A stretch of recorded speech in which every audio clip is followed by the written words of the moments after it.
कैसे हो आप सब। आशा करता हूँ आप सब सही होंगे। तो आज हम बात करेंगे अपने 12वीं कक्षा के अध्याय 1 के आगे की श्रृंखला को।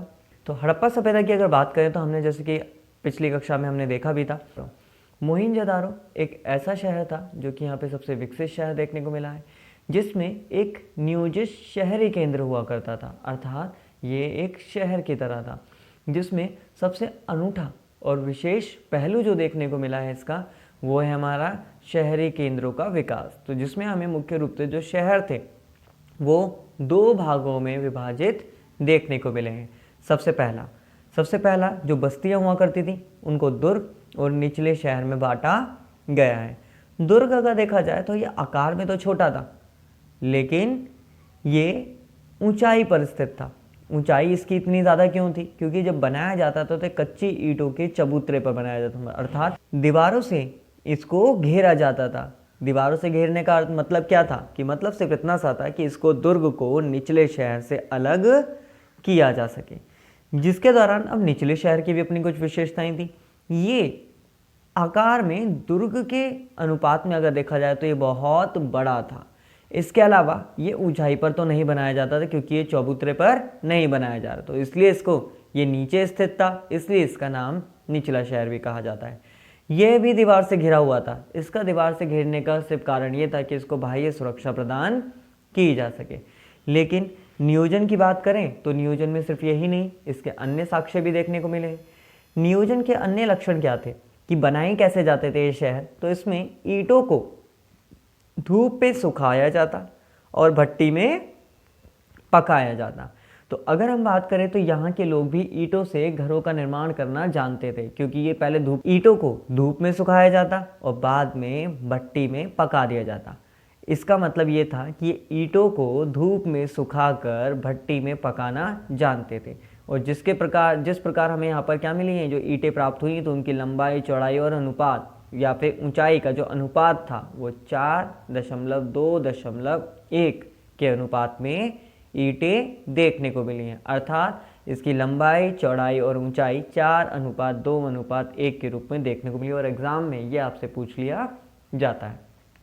लेकिन शहर है और हम इसको कह रहे हैं कि एक अच्छा शहरी केंद्र था, तो अब इसकी कुछ विशेषताएं रही होंगी। तो इसमें सबसे जो विशेषता थी वो था नालों का निर्माण। तो अर्थात सबसे अनूठी जो विशेषताओं में से एक था जल निकास प्रणाली। तो कहा जाता है कि यहाँ पे घरों का जो गंदा पानी हुआ करता था उसको बाहर निकालने के लिए एक विशेष प्रकार की जानकारी देखने को मिलती है, जो कि एक जल निकास प्रणाली थी। ग्रिड पद्धति किसके अनुसार ये बनाई गई थी? ग्रिड पद्धति के अनुसार। इसमें अगर देखें तो सड़कें तथा गलियां एक दूसरे को लगभग समकोण पर काटा करती थी और लगता है कि पहले नालियों के साथ गलियां फिर आवास बनाए जाते हैं। तो कहा जाता था, जैसे हमने बात करी थी खेती में, कि ये भी एक दूसरे को समकोण अर्थात 90 के एंगल पर काटा करती थी। और जिसके बाद माना जाता है कि पहले इसमें नालियां बनाई जाती थी, फिर गलियां बनाई जाती थी और फिर आवास। लेकिन हम पहले आवास बनाते हैं, बाद में नालियां बनाते हैं। तो लेकिन ये पहले क्या करते थे? पहले नालियां, फिर उसके बाद गलियां और उसके बाद ये आवास बनाया करते थे। आगे देखते हैं। आगे यहाँ पे घरों के गंदे पानी को गलियों की नालियों से जोड़ा जाता था। जैसे आज भी हमारा घर भी होता है कि हमारे घर में क्या होता है, जो गंदा पानी का जो ड्रेन सिस्टम होता है वो नालियों से जुड़ा होता है। इसी तरह से यहाँ पे भी गंदे पानी को, जो नालियाँ हुआ करती थी गंदे पानी की, उसको गली की नालियों से जोड़ दिया जाता था। इसके अलावा घर की एक दीवार गली से सटी होती थी, कि हमेशा ऐसा होता ही होता था कि एक ना एक दीवार तो गली से सटी होगी ही होगी। यह अगर देखा जाए तो बड़े शहर और छोटे बस्तियां, ठीक है, दोनों में थे। यहाँ पे लोथल में अगर देखें तो घर के लिए कच्ची ईंटों का प्रयोग होता था, वहीं नालियां पकी ईंटों से बनाई जाती थी। तो आप देख स्थापत्य के बारे में कि यहाँ पे गृह स्थापत्य क्या था। यहाँ पे निचला शहर हम ऑलरेडी देख चुके हैं कि निचला शहर आवासीय भवनों का एक उदाहरण था, कि जहाँ पे कौन रहते थे? निवास करते थे लोग। कई घर में तो आंगन पर केंद्रित और उसके चारों ओर कमरे बने होते थे, अर्थात बीच में तो आंगन है और उसके चारों तरफ कमरे। जैसे आज भी आपको गाँव में देखने को मिलेंगे इस प्रकार के घर।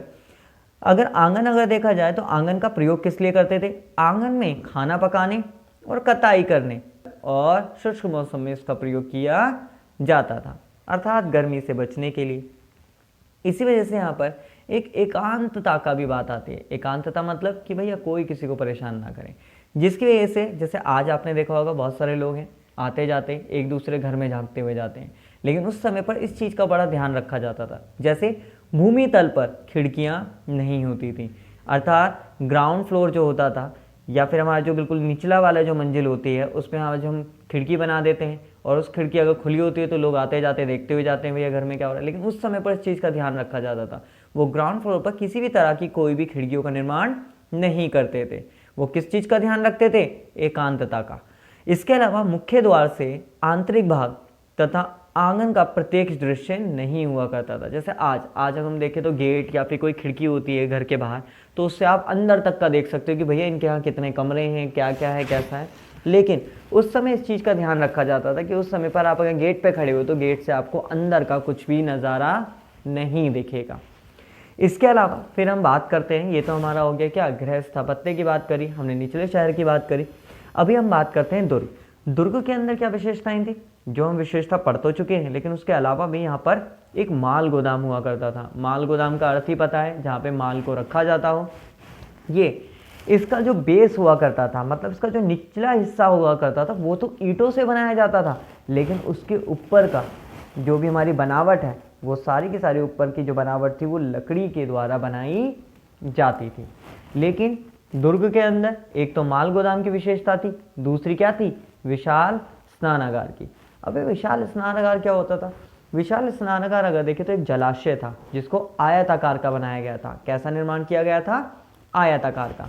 इसके चारों ओर से गलियारे से घिरा हुआ करता था, मतलब आसपास इसके क्या हुआ करते थे, चारों तरफ गलियारे हुआ करते थे। इसके अलावा जलाशय में उतरने के लिए दक्षिण व उत्तरी भाग में सीढ़ियां हुआ करती थी, जिससे जलाशय में प्रवेश किया जा सके। इसके अलावा तीनों ओर कक्ष बने हुए हुआ करते थे। यहाँ पर किस प्रकार अगर चेंजिंग रूम अगर देखा जाए या फिर अगर हम बात करें तो इसके तीनों ओर कक्ष देखने को मिलते थे और एक बड़ा कुआं देखने को मिलता था, जिससे इन जलाशयों में पानी को भरा जाता था। आप अगर देखोगे तो मोहिंजोदारो, जो कि एक मूवी बनाई गई थी अभी, उसमें भी आप अगर देखोगे तो इस तरह का जलाशय दिखाया गया, उसके चारों तरफ आपको गलियारों के चारों तरफ आपको कुछ कमरे देखने को मिलेंगे और उसमें आप देखने को मिलेगा कि उसमें दिखाया गया है कि सीढ़ियों से उस जलाशय में उतरा जाता है। तो ये आपको इसमें देखने को मिलेगा कि जो कि हमें मोहिंजोदारो के बारे में जानकारी प्राप्त होती है कि किस प्रकार दुर्ग की क्या विशेषताएं हुआ करती थी। चलिए आगे देखते हैं। आगे अगर हम बात करते हैं किसके बारे में, जलाशय के बारे में।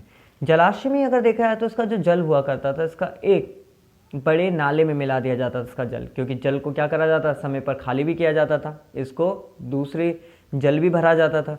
तो कहा जाए जलाशय का जो जल है जब उसको निकाला जाता था एक बड़े नाले में मिला दिया जाता, और नाले से एक बाहर निकल जाया करता था। एक गलियारा जिसमें दोनों ओर 4-4 स्नानागार भी देखने को मिले हैं, लेकिन इसका अनोखापन के कारण ये लगता है कि इसका प्रयोग सामान्यतः नहीं किया जाता होगा कि रोज जाओ रोज ना हो, नहीं, सिर्फ और सिर्फ किसी विशेष अनुष्ठानिक स्थान के समय ही किया जाता होगा, क्योंकि इसकी बनावट ही ऐसी थी। इसके अलावा ईंटों को जमाकर तथा जिप्सम के गारे का प्रयोग कर इसको जलबद्ध मतलब लिक्विड से प्रूफ किया जाता था, मतलब इसको बिल्कुल सील कर दिया जाता था। किसका प्रयोग करके? यहाँ पे जिप्सम के गारे का प्रयोग करके। तो कहने का मतलब क्या था कि इन्हें पता था कि अगर भैया अगर पानी निकल गया, लीक हो गया तो सारा का सारा पानी गायब हो जाएगा। तो इस प्रकार का इनका ज्ञान, जिसके आधार पर ये उस प्रकार अपना जीवन निर्वाह किया करते थे। इन्होंने अपने भवन निर्माण में बहुत अलग अलग तकनीकों को प्रयोग करा। तो इसी प्रकार ये हमने देखा कि किस प्रकार मोहनजोदारो का मुख्य विशेषताएं थी। आगे की जानकारी के लिए आप हमसे जुड़े रहिए, हम आगे इसका अगले भाग में मिलते हैं। जब तक के लिए धन्यवाद।